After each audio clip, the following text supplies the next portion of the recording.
Deep in Botswana's Okavango Delta lies an island. It's a place of permanent water and rich grazing. Desirable territory for many.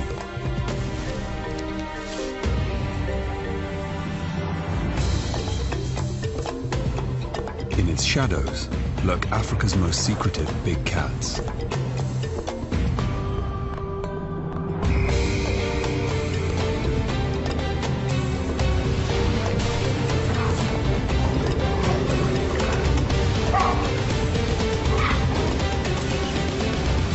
Here, 3 leopards are forced to share the same territory and live an increasingly uneasy coexistence. They are drawn together by the shifting seasons, leading to tension, drama, conflict, and tragedy.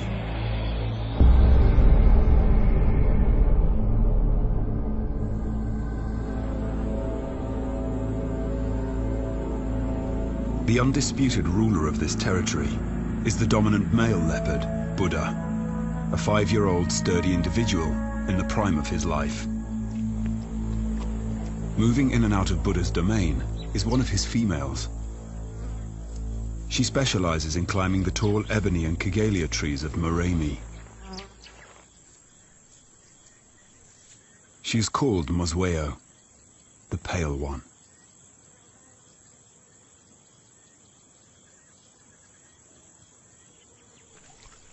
Tipa, their 3-year-old son, walks a dangerous line within his parents' territory. According to leopard law, he should have moved on by now to fend for himself, but he's still around. Lingering between Buddha and Mosweo can only lead to trouble. He seems blissfully unaware of his predicament. But it is Mosweo's life that has undergone a dramatic change recently. She has just given birth to 2 cubs, and Tipa poses a potential threat to them.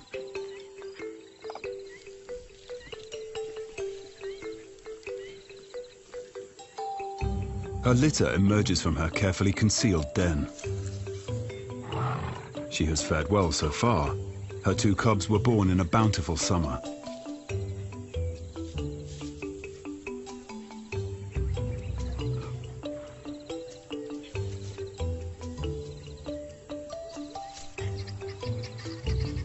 Leopards are solitary creatures, and as a mother, Mosweo relies on all her skills to raise her cubs.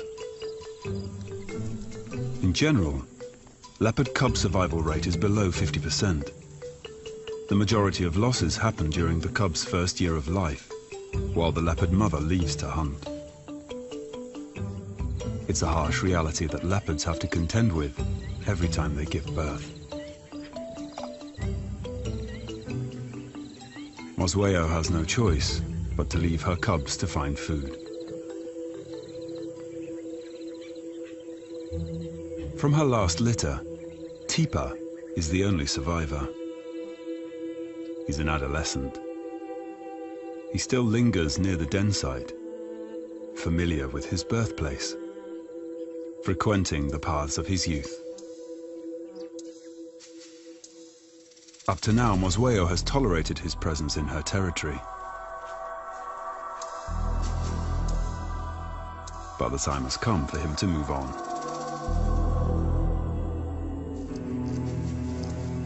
Mosweo is on the warpath.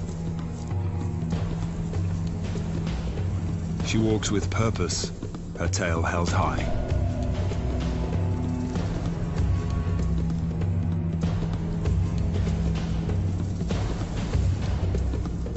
The time has come for her to sever the bonds between them forever.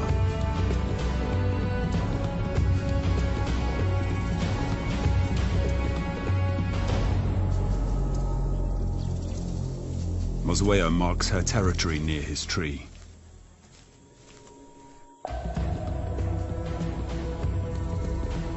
The hostility towards her son is plain to see. Their relationship has degenerated into open conflict. Teeper still bears the wounds from an earlier clash. Even though he is now bigger than his mother, as her son, Teeper remains relatively submissive. Reluctantly, he leaves the area, but unwisely, he'll continue to linger on the edge of his mother's territory. As he moves into a neighboring woodland, he stumbles on a mortal enemy.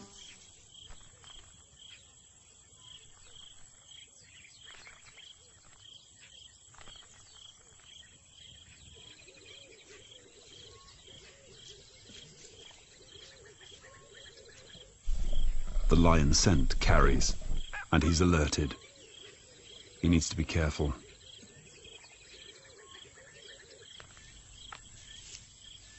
His first few days in unfamiliar territory are dangerous, and he's extremely vulnerable. Lions are the leopard's biggest threat. Not only would they kill cubs, but they'd tear Teeper limb from limb. He has to skirt around them silently. With the threat to her cubs dealt with, Mosweo can now concentrate on the one thing she does best: hunting.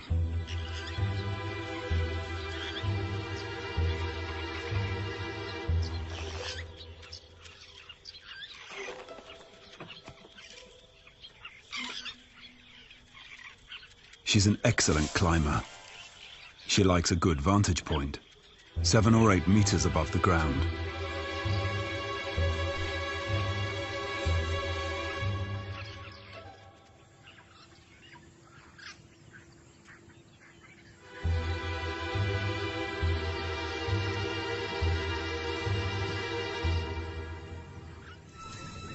The leopard is the only big cat that uses gravity to hunt. Mosweo is an expert at it.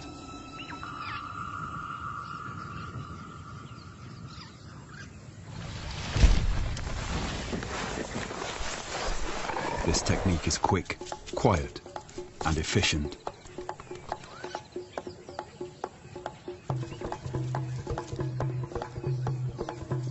But the impala alarm calls are a dead giveaway that a predator is operating in the forest.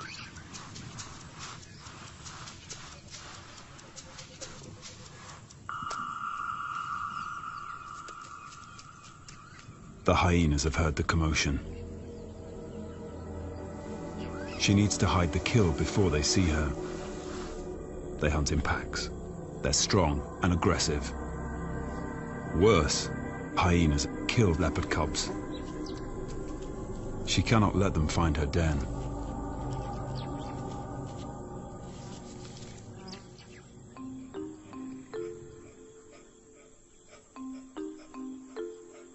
In a risky move, she fetches the cubs and leads them back to feed, using the secret pathways she knows so well. With such small cubs, she cannot move the carcass into the safety of a tree, since they cannot climb.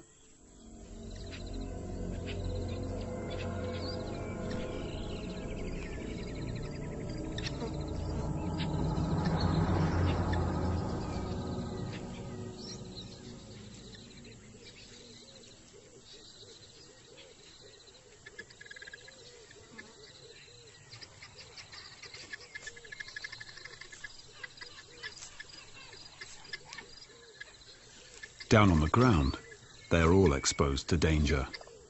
Staying well hidden is their only option.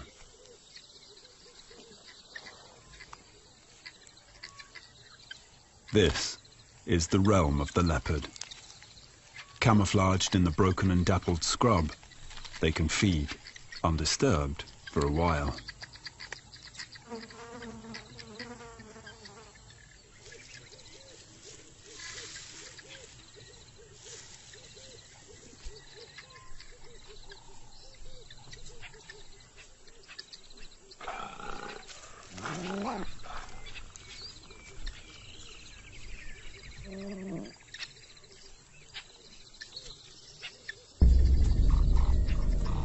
But the hyenas can smell the kill.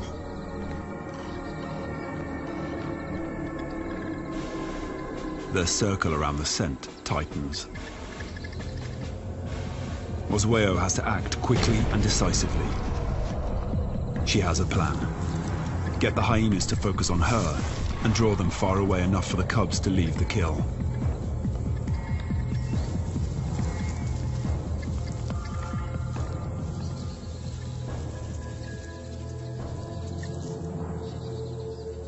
Leopards constantly walk a fine line between safety and danger. As solitary cats, they have struck a perfect balance. But for a mother, this balance can mean sacrifice.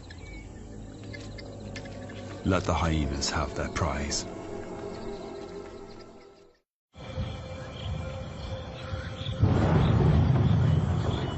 Dead Tree Island changes radically with the seasons. It's one of the few places with permanent drinking water. But in summer, its herbivores rely on the rains for good grazing.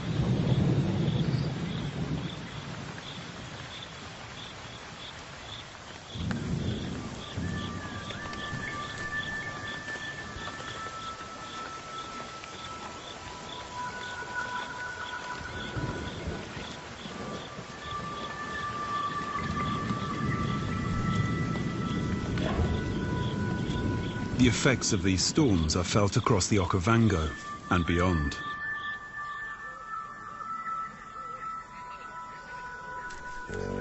The result is a welcome flourish of green.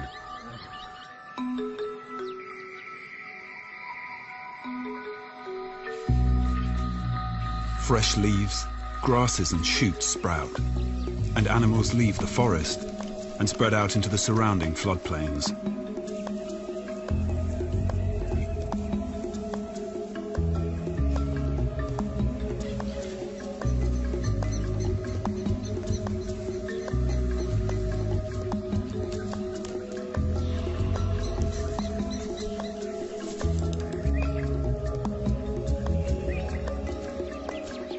This abundance of water and food brings on the birthing season for impala, one of the leopard's favorite prey.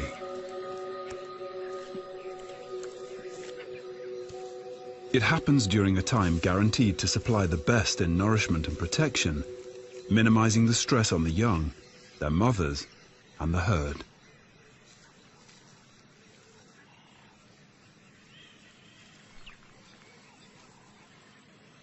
But the newborn impalas are highly vulnerable and face a variety of threats.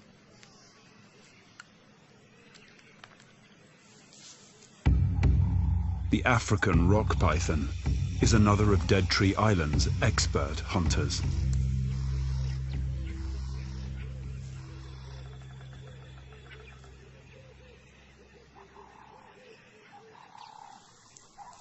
Muscular coils squeeze the life from its prey, asphyxiating it. It swallows the calf whole by extending its jaws using specialized hinges.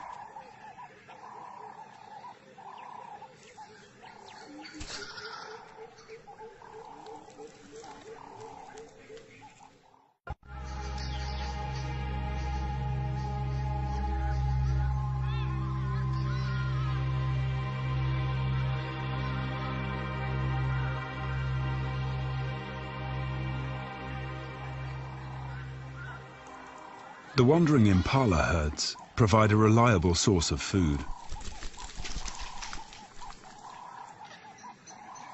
Oswego has killed one during the night and has hidden the fresh carcass in a thicket where she feeds quickly.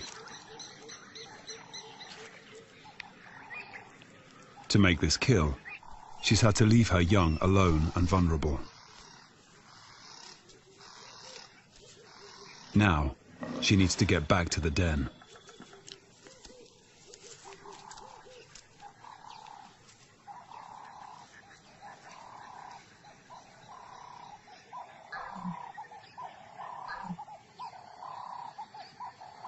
As Oswego approaches the den, she senses danger.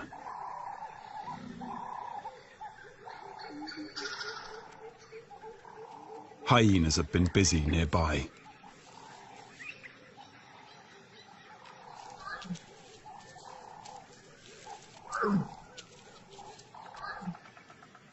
Her gentle calls are low and don't carry far. meant only for the ears of her cubs.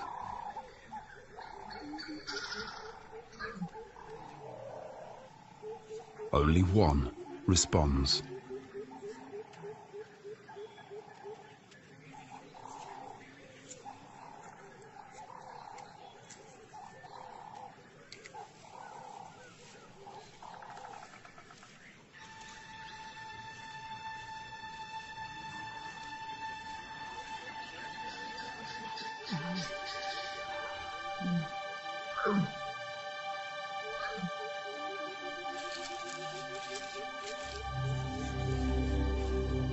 The nightmare of all mothers now falls on Mosweo.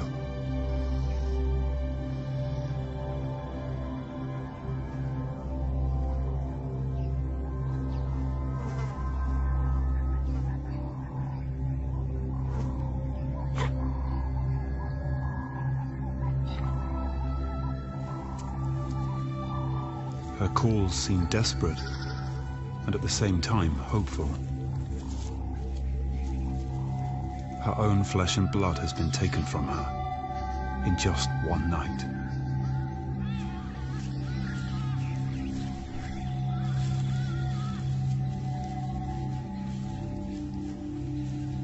She has no option but to move on.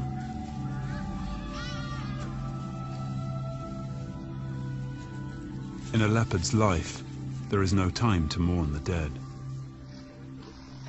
The cub is growing, and it needs meat in its diet.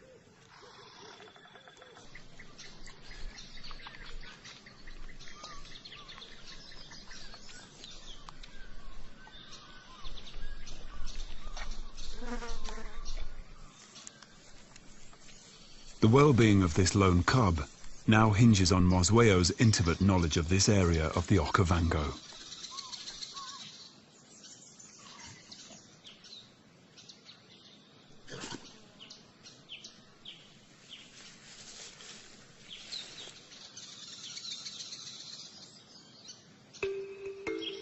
The rains have stopped, and all around Dead Tree Island, the vegetation is beginning to brown. The animals sense this.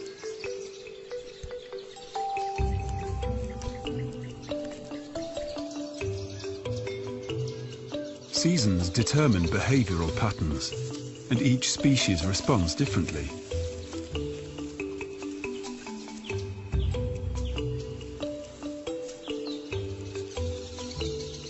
Kudu males choose a suitable female, courting her with gallant displays.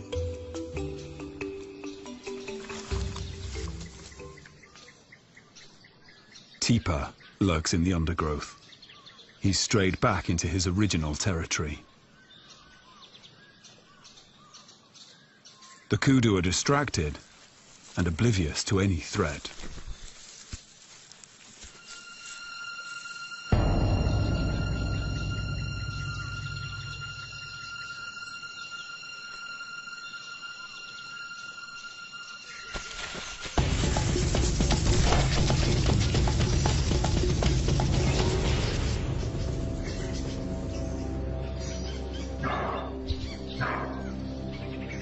But Tipa's lack of experience is plain to see.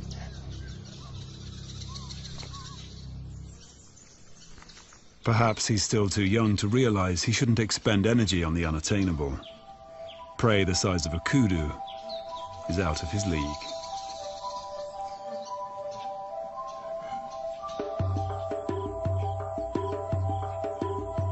Flocks of quilias announce the onset of winter, the dry season.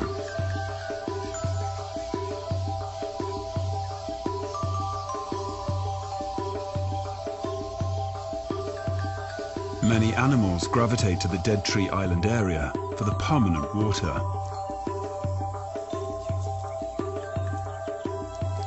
This harsher season allows for at least one miracle.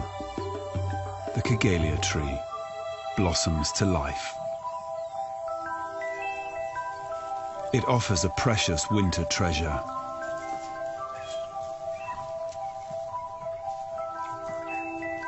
Flowers filled with nectar. Baboons drink from the crimson chalice.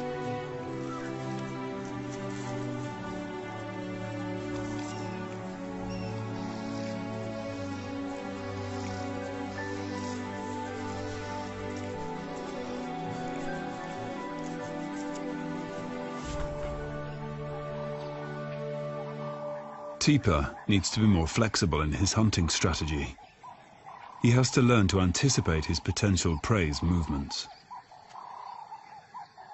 Baboons are messy eaters, and soon the impala move closer to feed on the flowers that carpet the ground. He silently watches and waits.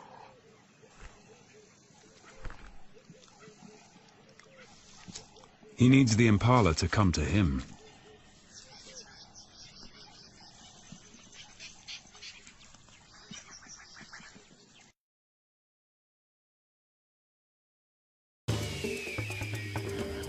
This show was created for you and your family to watch together.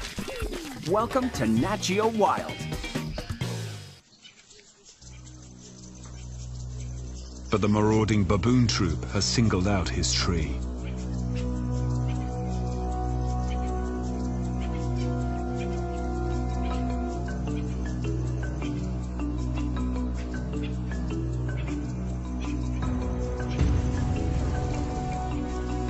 He's not as powerful as Buddha. They will not tolerate Teeper's presence. If they catch him, they'll try to kill him.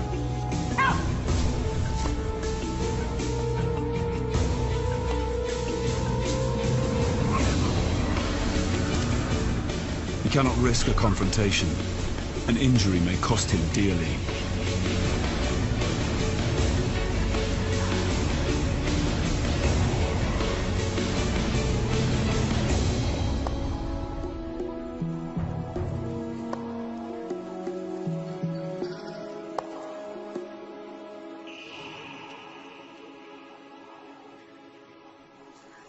Mosweo watches from a safe distance, keeping track of the conflict.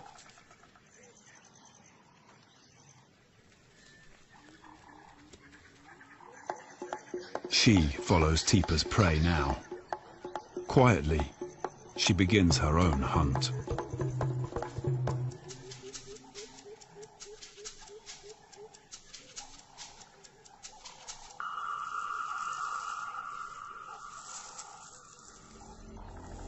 She finds a tree ahead of the herd, hoping that the flowers will draw the impalas beneath her.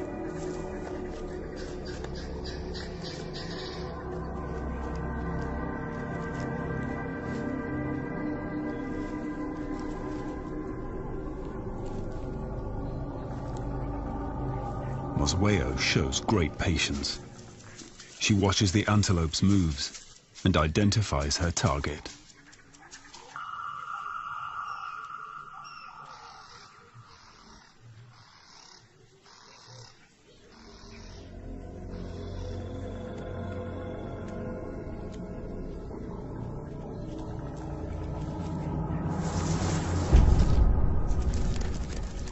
This time, her signature high dive is off the mark.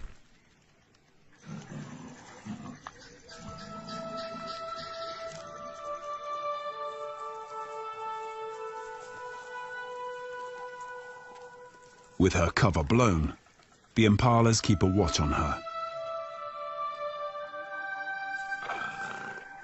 Her annoyance is obvious. So much energy wasted for nothing.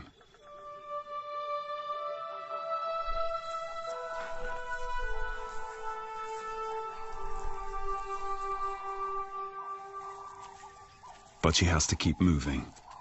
She's out in the open, and the baboons are still in the area. But things only get worse. The impala alarms have alerted the lions.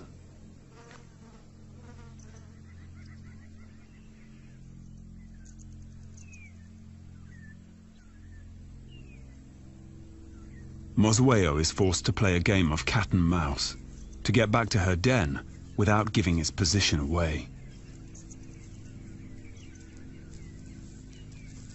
Teeper's reluctance to stay away from his mother's territory is causing chaos. His blundering kill attempts have multiplied the pressure on her.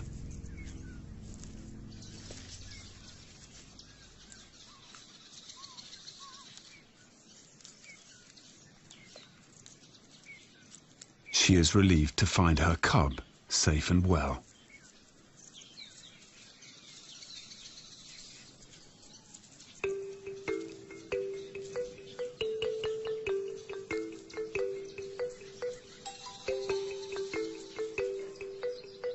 She decides to move to a new den site. The lions were far too close for comfort.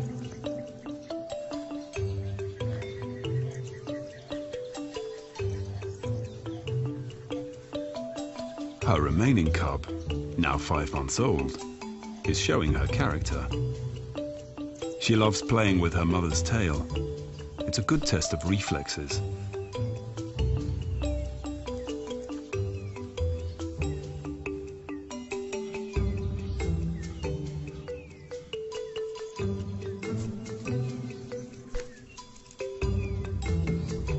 Hidden in the dry grass, Mosweo rests, regaining her strength before she starts hunting again.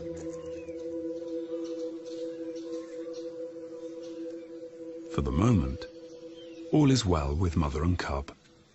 They're secure in the new den.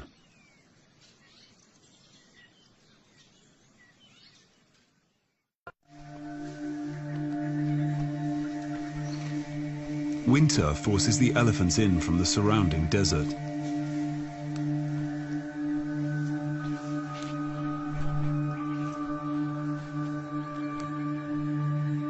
Lechwe gather here too.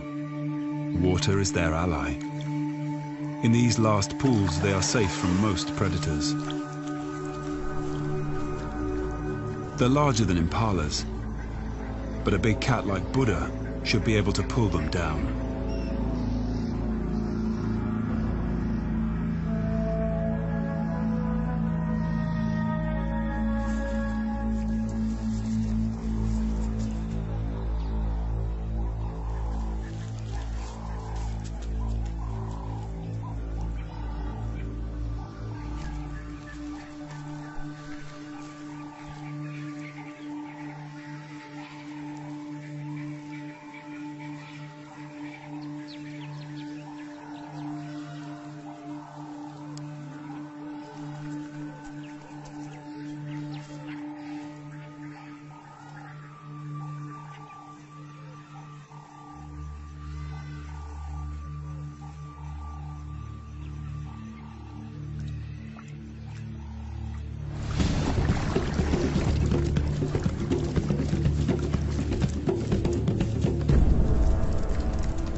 The Lechwe turn and watch their attacker.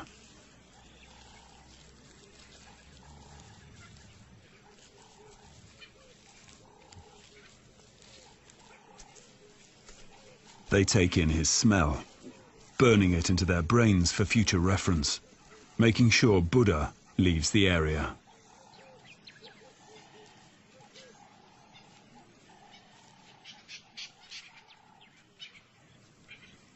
Within this changing season, Mosweo needs to move greater distances, passing the open floodplains to find the cover that she needs to hunt. She's following the movements of her prey, but so are the other predators.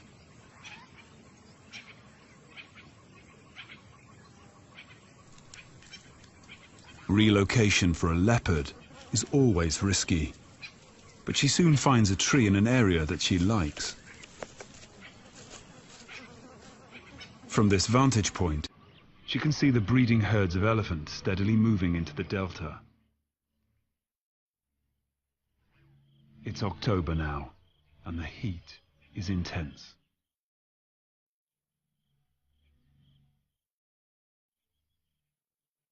The floods that brought life to the region have almost all evaporated now. Dead Tree Island draws the inhabitants of the Okavango closer to the last remaining water.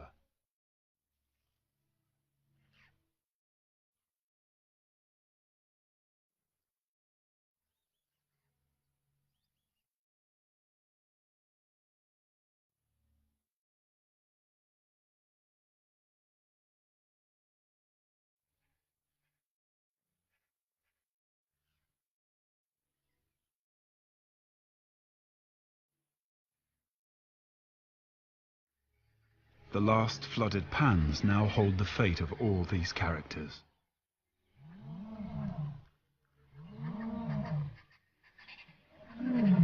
They're drawn together in one group, and the paths of the predators cross dangerously close.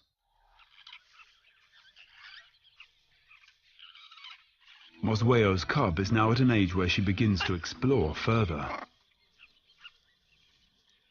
It's high time she learned how to climb.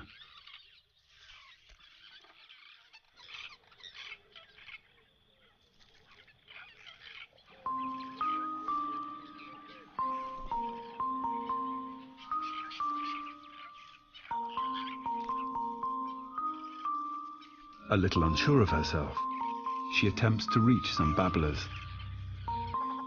She's small and still vulnerable, even more so now that she's curious and able to venture out of hiding, especially when her mother's not around.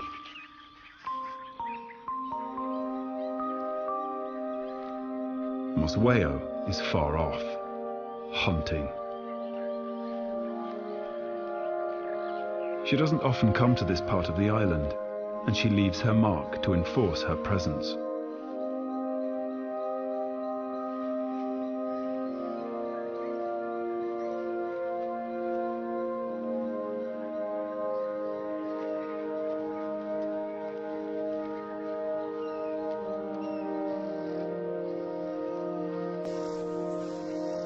She moves onto an open plain, where two side-striped jackal are foraging. In this season of hardship, Mosweo takes advantage of any opportunity that presents itself.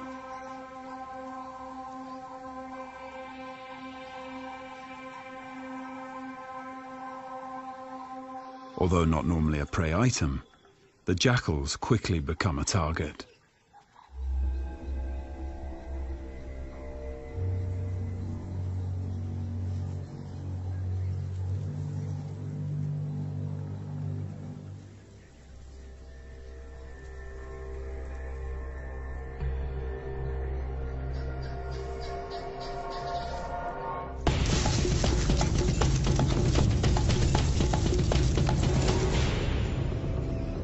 But the side-striped jackal is no fool and has an impressive turn of speed.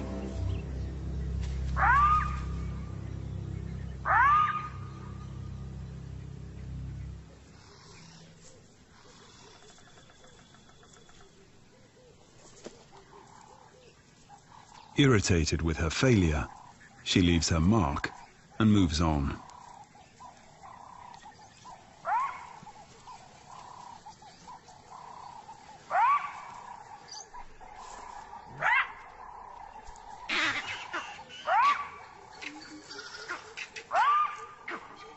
The jackal's barks are echoed by vervet monkeys, chattering in the distance.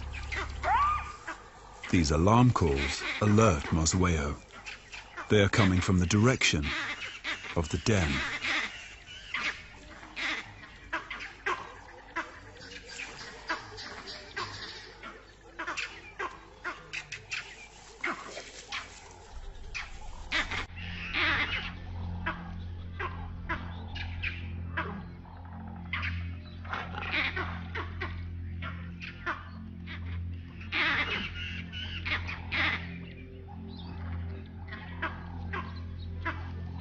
Mosweo treads lightly as she moves closer to the place pinpointed by the monkeys.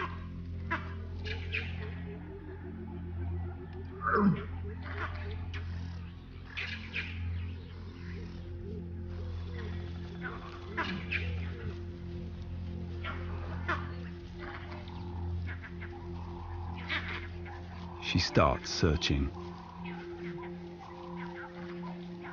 But what she finds is shocking.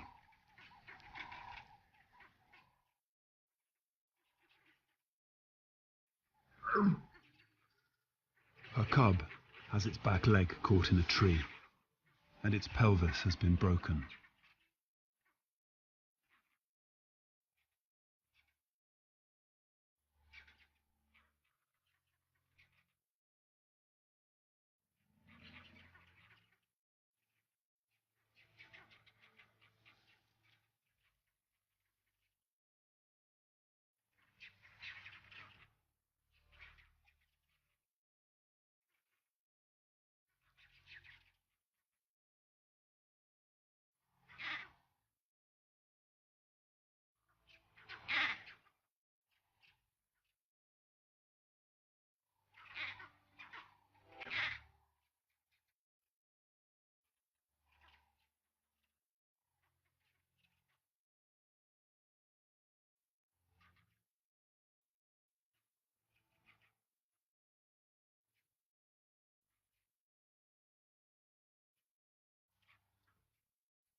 Nothing she tries can help her last remaining cub. No gentle nudge, no affectionate encouragement, perhaps an invitation to a last game.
Her voice is almost pleading.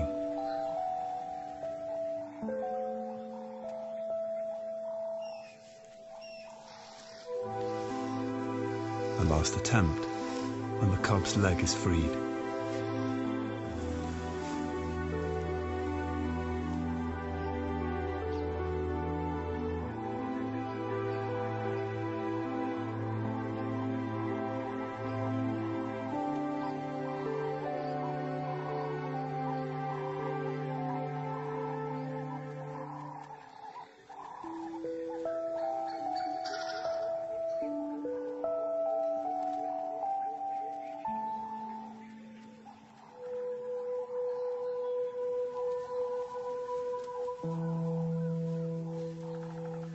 There is no more that Mosweo can do.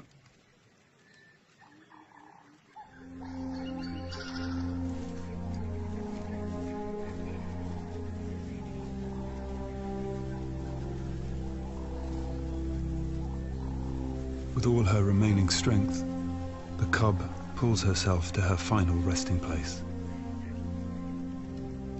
But her mother has already decided to leave this traumatic scene behind.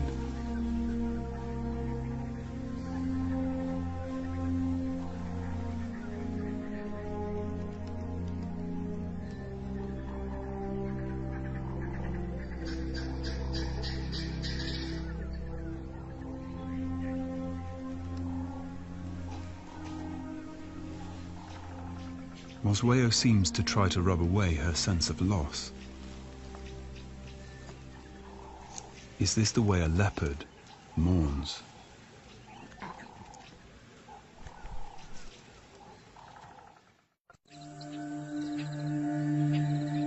The heat builds. The rains are coming. Buddha treads on new ground. He is following an interesting scent. One that he cannot help but find irresistible.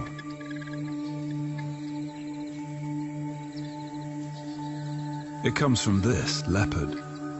A new female has entered his territory. She is larger and stronger than Mosweo, and she brings the promise of fresh genes to Dead Tree Island.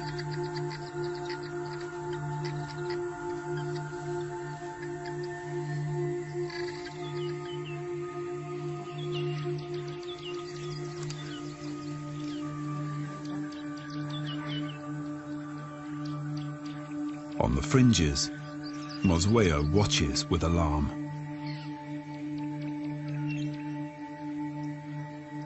Buddha's senses trigger an uncontrollable need to cloak himself in the new female scent. Hers is not any smell. It is the perfume of a female in estrus. Mosweo follows his footsteps. His calls are low and clear, but she knows he's not calling her. What she smells is not appealing. The scent of another female, a rival. Instinctively, Mosweo tries to mask any hint of her challenger's presence, but she's too late.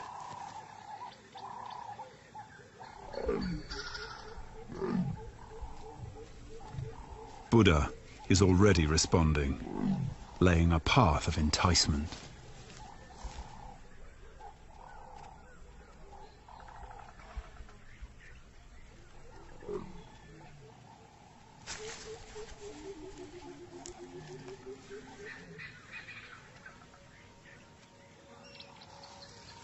The new female is quick to take up his invitation. Mosweo retreats. Her efforts are futile.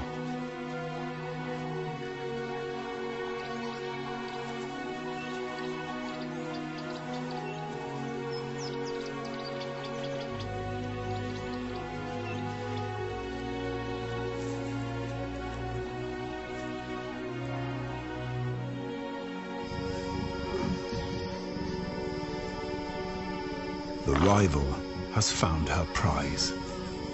She makes contact with Buddha.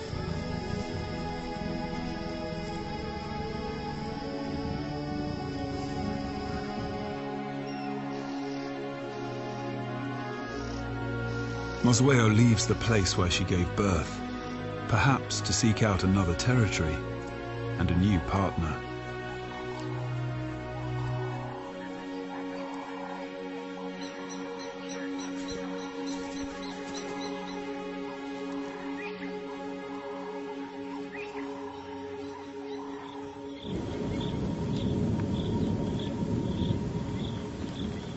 The dry winter finally breaks.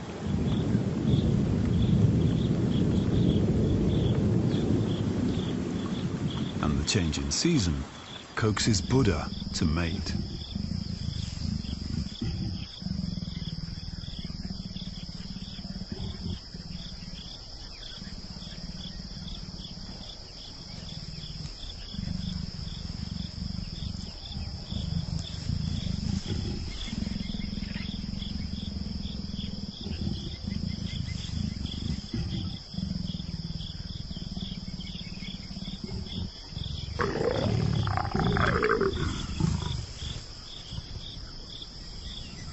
A new era begins for the leopards of Dead Tree Island. They mate for days, and by the end of it, the new female will hold the seed of new cubs.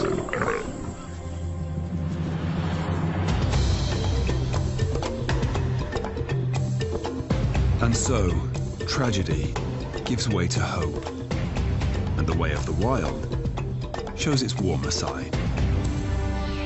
Buddha is content that his job is done, and with the onset of another fruitful season, the legacy of Dead Tree Island's leopards is secure.